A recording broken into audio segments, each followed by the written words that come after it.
Hey, welcome back everybody to Learn Piano Live. Tonight we are talking about how to play in a band. Hopefully you got to catch part of last night's lesson. If not, check out the archives, it'll be up soon. Last night we talked about how to hear the 1, the 4, and the 5. And let me tell you about how this kind of works into playing with a band, because in a lot of situations you're going to sit in on a, you know what, hang on. Nano, how you doing, man? I'm good, how's it going? Good. We could just not jump right into things and instead say hi. So anyway, glad you're all here. Oh, by the way, if you didn't get a chance to tonight, make sure tomorrow night you go check out Mike'sLessons.com. He taught on, man, I see the piano player trying to use drum lingo here, bongos and congas.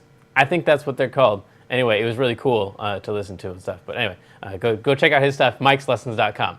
All right, so tonight, the situation is you're with a new band, or you're sitting in because the band's pianist didn't show up or whatever, and they don't have music, or the music that they have is wrong. This is a really common scenario. So that's where you're going to use the stuff that we're talking about tonight. Another scenario is you're just listening to the radio and you wish you could play the song, and you can kind of pick out the melody. We talked a lot about that last week, but you don't know what else to do with the rest of your hands. So tonight we're talking about what to do with the rest of your hands, how to know what chords to play.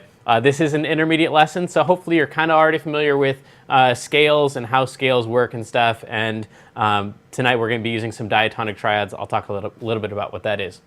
So for now, go ahead and download the PDF. So that should be, I think it's over there, right? I'm pointing at the PDF? All right, cool. The PDF's right over there. Download that. Also, you're going to want to download the MP3 a little bit later. Don't worry about that. If you want to chat with Nano during the lesson or the other students, then click on the chat button there, and that should pull up your live chat. Anyway, so hopefully you've got the PDF open, and it looks something like this. So here we go. We've got 7 chords in any given key. So in the key of C, for example, we've got 1, 2, 3, 4, 5, 6, 7 notes. You're already familiar with those. And then we've got a chord on each one of those notes. So we've got the 1 chord that's on the 1. We've got the 2 chord that starts on the 2, the 3 chord, the 4 chord, the 5 chord, the 6 chord, the 7 chord. So to play along with a band, all you have to know is what chord are they playing right now, and then you can, play that chord, and you play them in different versions and stuff. So anyway, here we go. The 1 chord is going to be the one where you can sing 1. Now, all of this assumes you've already figured out what key that they're in. So hopefully they're going to tell you, hey, we're playing in the key of D, man. Ready? 1, 2, 3, go.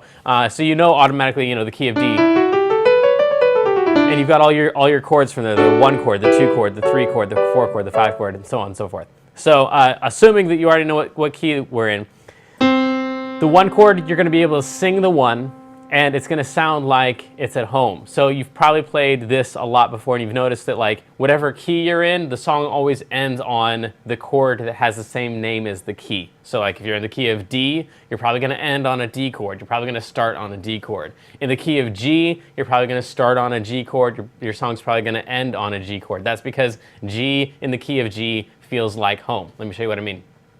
If we're playing something here in the key of G, we'll play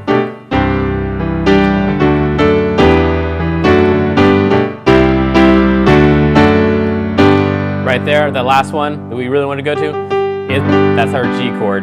So the 1 chord is always going to feel like home. So as you're listening in, if you've got a chord that feels like, yeah, we could end the song there, that's the 1 chord. Now, the 4 chord is often confused with the 1 chord, because the 4 chord, as your PDF says, you can sing the 1 just like on the 1 chord. You can still sing the 1. Here we go, now you can see the 4. The 4 chord, you can sing the 1, and it feels stable. It doesn't quite feel like home. So let me play a couple different things for you, and I'm going to end the song on a 4, and then I'm going to go back and I'm going to end the song on a 1. So we got something like in the key of C. You'll be wanting to play that C, try to sing along with that C, and see if when you're singing that C, if it feels like we're at home, we're at rest, that'd be the 1 chord, or if you can sing that, it fits in, but we're not really at rest. Here we go.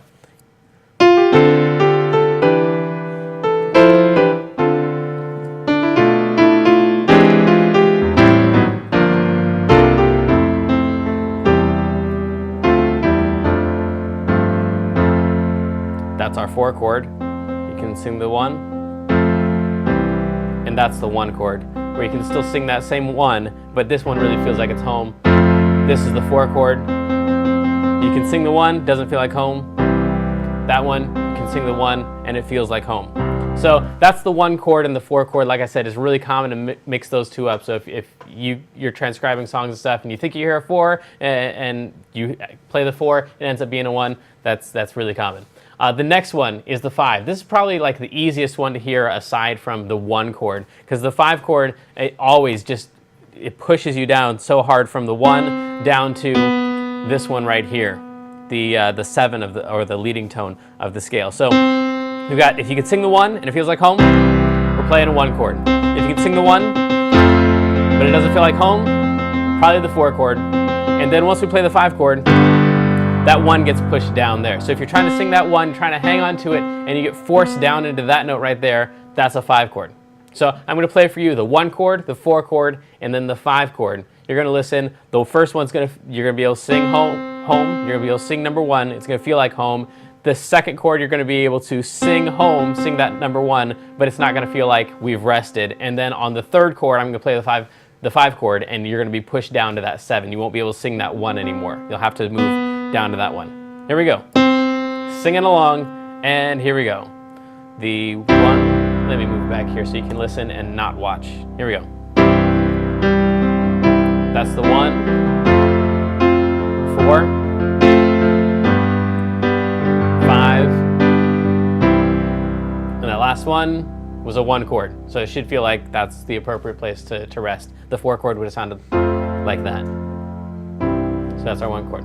So already, if you're listening to a song and they're only using 1 chords, 5 chords, and 4 chords, which is like 70% of music out there, then you already know how to play. Just play along. You just got to figure out what key they're in, and then bam, you're listening. You go, that's a 1 chord. All right, that sounds like a 5 chord, 4 chord. Got it. 1, 5, 4, and you're in.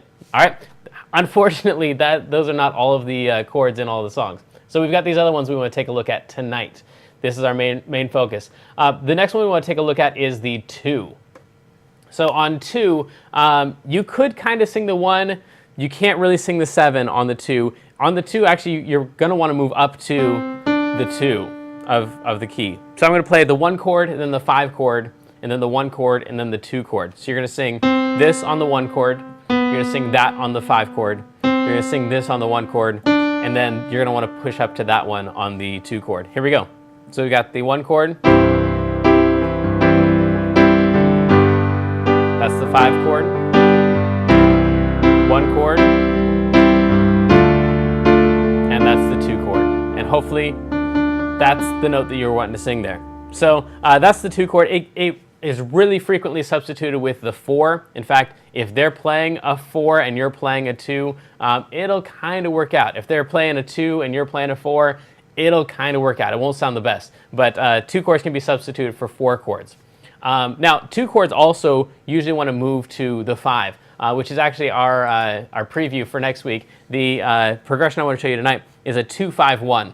So the 2 chord in the key of C, this is our 1, that's our 1 chord. Here's our 2 chord. Wants to move to our 5 chord, and it wants to move then to the 1 chord. So using this 2 chord, 5 chord, 1 chord is really, really common. Like to start off a song, you can start off with a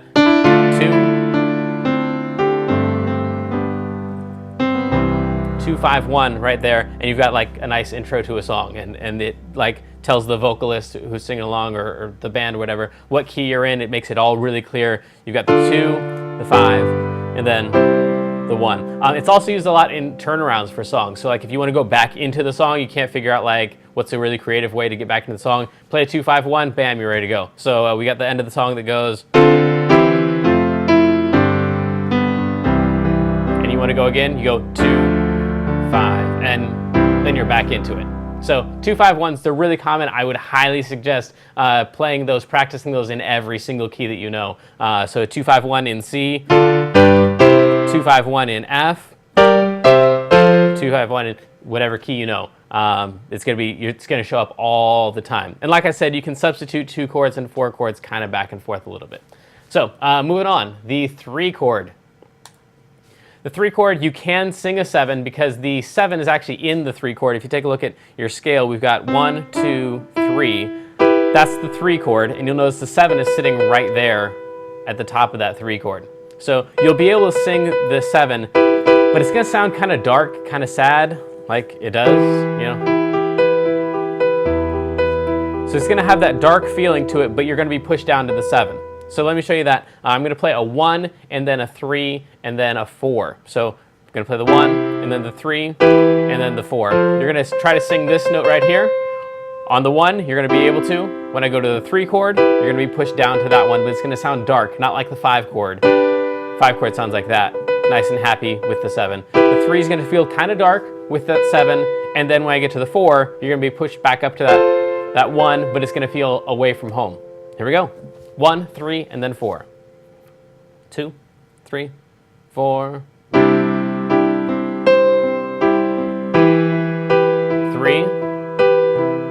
4, 5, and 1 there at the end. So that's kind of the characteristic of the 3. You're going to be able to sing that 7, but it's going to sound kind of dark and kind of minor. Let's move on to one other one. This one is really common, the 6 chord. This is probably like the 4th most common chord out of all of them. You're going to use the 1 chord a lot after that. The 5 chord is probably the most commonly used chord after that. The 4 and the 6 kind of share the 3rd place position there for the most commonly used chord. So if I were you and you had no idea what the chords were, I would guess first it's a 1 chord. If that's wrong, guess it's a 5 chord. If that's wrong, guess a 4 or a 6. The 6 just kind of sounds dark and minor. You can sing the 1 still, so it's not going to bump you off of the 1. But whereas we had the 1 chord and it felt like a good resting place, and we could sing the 1, then we had the other one where you could sing the 1, and it felt stable but away from home, not like where we'd want to end the song. The 6, you're going to be able to sing that one. It's going to sound stable, but it's just going to sound really dark. There's your 6. So you can still sing that 1 right there, but it just feels kind of dark, kind of minor. So there you go. That's the 2, the 3, and the 6. And again, you're going to want to practice if you're just like trying to listen to this stuff and you want to practice something that's going to be useful in every key. Practicing that 2, 5, 1 is going to be huge. But those are all the characteristics for all the chords except for the 7 chord. Now, if I were you, I would never guess the 7 chord. It's not going to show up in any of your pop or rock music. Almost definitely never going to show up. It has a really weird sound to it. That's because it's not major or minor. It's called diminished, and diminished means that there's only 3 half steps between each of the notes. So from here to here, there's from here 1, 2, 3 half steps, and then from here to the next note 1, 2, 3 half steps. So that chord right there, it just doesn't fit into most songs. Like, you're not going to be singing a love song and have that feel, you know, unless you're like singing a song about, you know, tying up a girl to the railroad tracks and Dudley Do-Right coming and saving her. That's just not going to come up. So don't ever guess the 7, pretty much is my advice, until you get like into, you know, some jazz or classical stuff. It's going to use the 7 chord more commonly. But usually if you think that you hear a 7 chord, it's going to be a 5 chord. And let me show you real quick some slash chords. Because that's probably going to come up pretty frequently. By the way, if you have questions about today's lesson, now's the time to go down below the video right now, type in your first name and then your question to Nano so that he can ask those to me in just a second when they're all sent in. But if you think you hear a 7, let me show you this. There are these things called slash chords. And sorry, right over here. We've got a regular old 1 chord, but we have different versions of a 1 chord. For example, we can take a 1 chord and put any of the notes from the chord in the bass. So we can have a 1 in the bass, which is just called a 1 chord. But then if we want to, we can also put the 3 of the chord in the bass, like using this E. That's the 3 of the chord, the middle note. And so we can use this chord right here, which sounds definitely like there's a 3 in the bass, because there is a 3 in the bass, but it's still that 1 chord. So we could have like 1 chord, and then 1 chord with a 3 in the bass to a 4 chord. And so the reason these are called slash chords is because when they're written out, they're going to write a slash between what you're supposed to play in your right hand and what you're supposed to play in your left hand. So they're going to put like C/E, and that's going to be a C, and then slash E. E is what's going to be in the bass. So you're going to play a regular old C chord and then put that E in the bass. Or if we're doing this in numbers, it would be a 1/3 or 1 over 3. The most common ones of these are probably the 1 over 3, is going to be pretty common. The 4 over the 5 seems like it used to be a lot more common, but 4 over 5, it's usually used like if you're going to go to a 1 chord, if you were just on a 5 chord and you want to go to the 1, but you want to make the 5 chord, like you want to make that transition a lot heavier or a lot more meaningful, then you'd have like, for example, I'm going to go 1, 5, and then go do the slash chord of the 4 over 5 to the 1. So it would be something like, then the 5 chord, and then 4 over 5.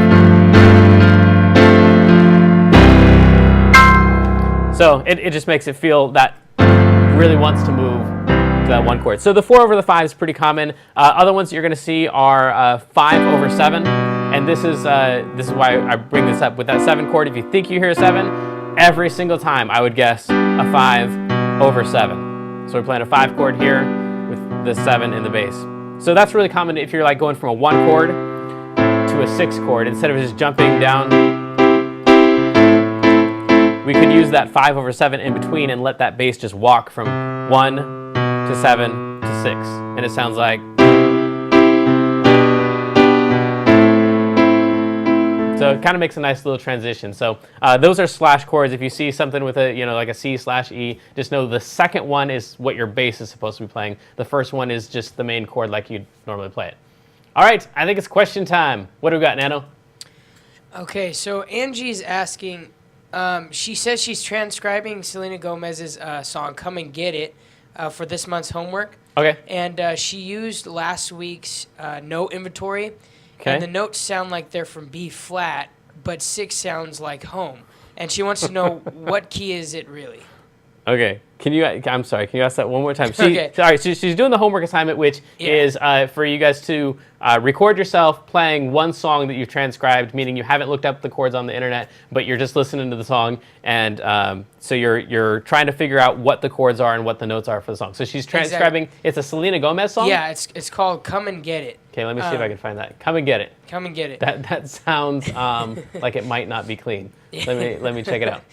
Okay? And so she says she's using this last week's note inventory that you gave them. Right. And the notes sound like they're from B flat. From B flat. Okay. But the 6 sounds like it's like home.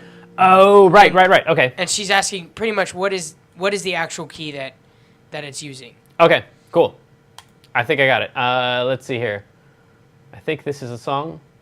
That is definitely it. All right, that's Selena Gomez. That's Coming to Get It. All right, so she's saying the notes are coming from B flat. Yeah, that's what she says they sound like.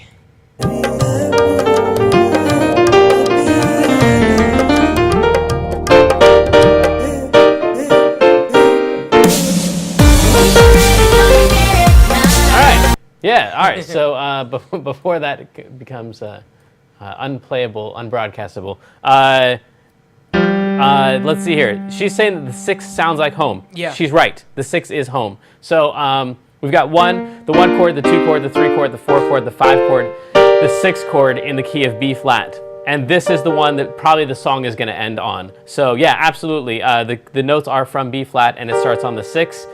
So this is actually probably in a minor key then, which means it's essentially just what Angie said, is that the 6 is going to be home, but it's going to steal all of the notes from a different key. And I think we're getting into that exact topic next month in great detail, and it would take us a long time to get into great detail. But the short answer is, Angie, you're absolutely right. It's the key of B flat, but the 6 is home. So if I were you right now, I'd just transcribe it as a 6 chord in the key of B flat, and don't be thrown when it ends the song on the 6 or begins the song on the 6. Very cool. And one last one. Chris wants to know who was playing the version of Contusion you played before the lesson started. Oh, on the stream? Yeah. Let's check it out. Contusion. It looks like that was Joe Gilman, the Joe Gilman trio. And Joe Gilman is actually a Sacramento pianist, and he's just killer awesome. So Joe Gilman, Joe, and then Gilman. One of the greatest pianists that I've had the pleasure of knowing. So yeah, great guy. Cool. Next question. That's it for tonight. Cool. All right, well, next week we're going to be talking about common chord progressions. So this gets even deeper into like when you're playing with the band, not only being able to hear what they're playing and then play that same chord just by listening to it, but also knowing like based on what chords they've already played, which chords are probably coming up. For example, today we did the 2-5-1. So if you hear them playing a 2, you play a 2, and then you hear them play a 5, pretty much you can predict the next one's going to be a 1. You can prepare yourself for it, get ready to play it, and then, worst case scenario, you play it for a split second, and then you move on to whatever it was that they were playing. But there's some of these things where you can pretty much predict what chords are coming up by the chords that have already gone. So anyway, that's next week, common chord progressions. And then tomorrow night, of course, is the advanced lesson for this same topic. We're going to be talking about going outside the key, and like Angie's question about other homes for the key and stuff like that. So anyway, if that sounds interesting, join us. If not, we got a whole new topic starting next week. Monday's beginners, Tuesday's intermediate, and then Wednesday's advanced. So we'll see you then. Thanks. Bye.